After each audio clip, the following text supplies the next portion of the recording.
जन्मदात्या बापानेच मुलासोबत अत्यंत भयानक असं कृत्य केलं। बापाने लेकाच्या नात्याला काळीमा फासणारी ही धक्कादायक घटना समोर आली आहे। ही घटना काय आहे ते पाहण्या अगोदर तुम्ही जर का आपल्या चॅनल नवीन असाल तर अशा ताज्या बातम्या पाहण्यासाठी आपल्या चॅनलला नक्की सबस्क्राईब करा। बातम्या गोळा करायला खूप मेहनत लागते, त्यामुळे चॅनलला नक्की सबस्क्राईब करा।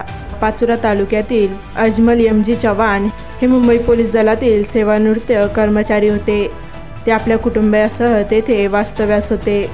अजमल चव्हाण यांचे त्यांची पत्नी गंगाबाई चव्हाण यांच्याशी किरकोळ कारणावरून वाद झाले। रागाच्या भरात अजमल चव्हाण यांनी शेतीच्या कामासाठी वापरण्यात येणारे वखरणीचे पास पत्नी गंगाबाई चव्हाण यांना मारण्यासाठी घेतले असता गंगूबाई चव्हाण या घरातून दुसऱ्या खोलीत गेल्या। त्या खोलीत कन्हैया हा त्यांचा 25 वर्षीय मुलगा झोपला होता। अजमल चव्हाण यांनी तुम्ही माझ्या जीवावर मातले आहात असे म्हणत हातातील वखरणीचे पास थेट झोपलेल्या कन्हैयाच्या डोक्यात मारले। त्यानंतर क्षणार्धात कन्हैया हा रक्ताच्या थारोळ्यात पडला। यामध्ये कन्हैया हा गंभीर जखमी झाला। त्यानंतर त्याला तातडीने रुग्णालयात दाखल करण्यात आई गंगूबाई चव्हाण यांनी पतीविरोधात पोलिसांमध्ये फिर्याद दिली आहे। अत्यंत दुर्दैवी अशी ही घटना आहे। किरकोळ वाद हा किती भयानक ठरू शकतो हे या घटनेवरून समजतं। रागाच्या भरात असं कोणतंही काम करू नका की नंतर फक्त पश्चाताप करण्याची वेळ येईल। त्यामुळे आपल्या परिवाराची काळजी घ्या व सुरक्षित राहा व ही बातमी जास्तीत जास्त लोकांपर्यंत नक्की शेअर करा व बातमीला लाईक करायला विसरू नका।